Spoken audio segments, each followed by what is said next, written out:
I'm gonna get started in a second. First, I need a little caffeine. Yeah, don't ever do this. Ah.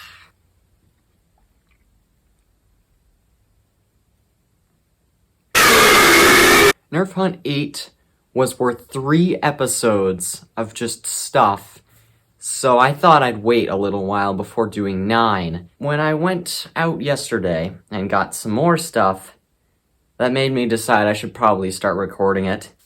First, I went to my favorite Goodwill, so you know what that means. There was a blue Rival Zeus with the magazine, a disruptor, and a tennis ball launcher. I didn't get any of those. What I did get should be better, right? Yeah, I got a deploy. And this is my 4th one. This one's pretty beaten, but it's not nearly as bad as the last one I got. Let's see if that deploys. And, oh, yep, it does. This is stuck in the middle.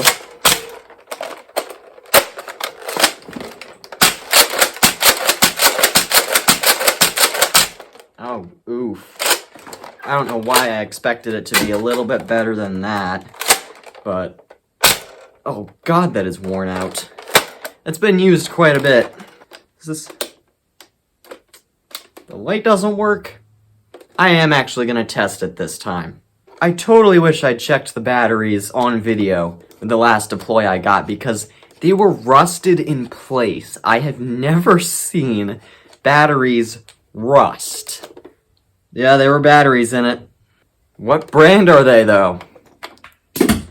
Has a bad case of Energizer, but thankfully, they're all the same. And there's no corrosion in here. When am I gonna stop doing that?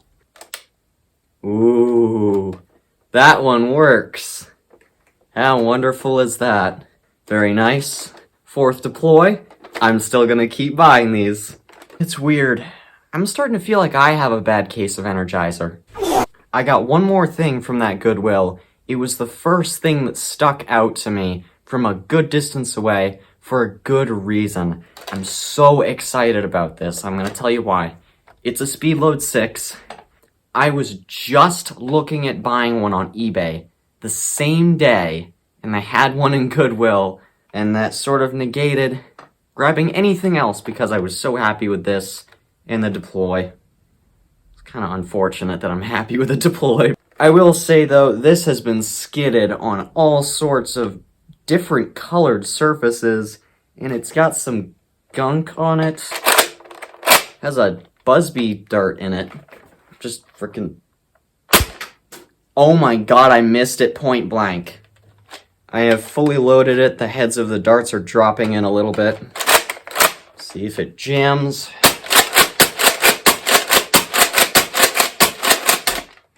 It did not. I'm so excited about that. This is so cool.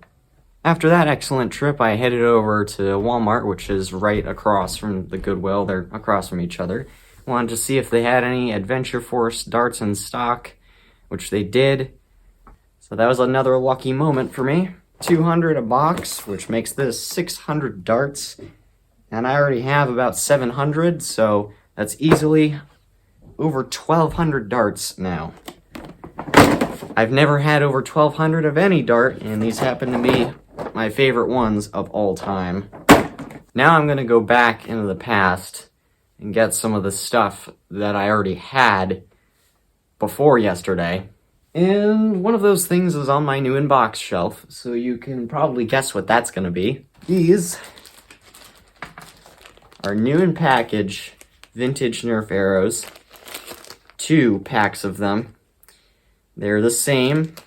I had no idea that there were still refill packs past the year 1995. Here they are. I have no idea how much these cost, but that doesn't really matter since I didn't have to pay for them. I got them for my birthday, but I would guess they cost about $40 to $50 a pack now, because I've seen older ones go for that much, but I had no idea there was this logo. I finally continued that Lego trade thing I was talking about This time I didn't trade Legos for it. I actually didn't trade anything for it. I don't know what the price is gonna be. I think I'm paying money for these things. This is a flip clip. It's a Modulus one. There's these little nubs on the magazines, so you can't actually swap these, which kind of sucks.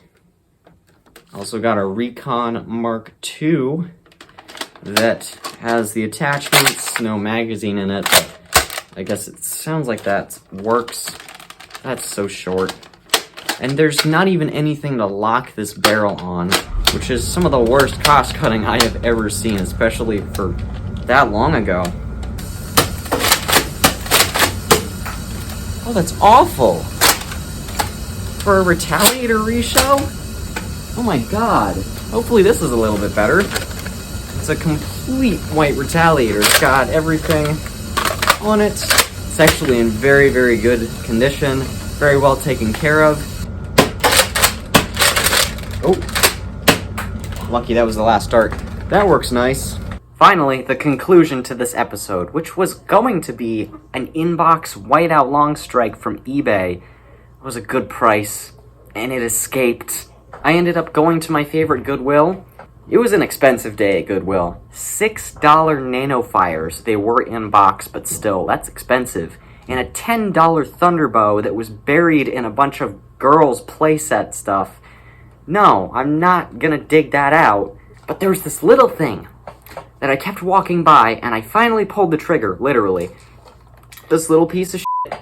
It was $4, but I ended up paying $5 because I rounded up, because it's vintage, and I love vintage, and you really can't go wrong with Laramie, because this is a Laramie Super Soaker. 2000 Laramie. Super Soaker XP 215. And the reason I say you can't go wrong with Laramie is because their Super Soakers are worth something. I looked this thing up on eBay. They're going for 20 to 30 bucks. And this one is a kind of rare color that was part of a 2-pack, apparently. I don't know, I might have to look around a little bit. Although this specific one I'm holding in my hand is probably not worth anything because it's very scratched up. Every single screw is rusted out. And the pump is so stiff and it sounds like there's sand in here. Oh god, there really is sand in here. Okay. Even though this is such a simple air pressure design, I feel like since it's 21 years old, which is legal drinking age, this is not going to work anymore. But yes, I'm still going to test it out using water from my sump pump. I'm just going to kind of dunk it in there, and this thing is in need of work anyway, and it's very dirty already. Oh boy! It does not work at all. Oh! Well, the tank has pressure. Oh, Jesus Christ. Okay. All the water leaked out of it before I could even pull the trigger, and even when I pulled the trigger, nothing happened. So yeah, this is in need of some love.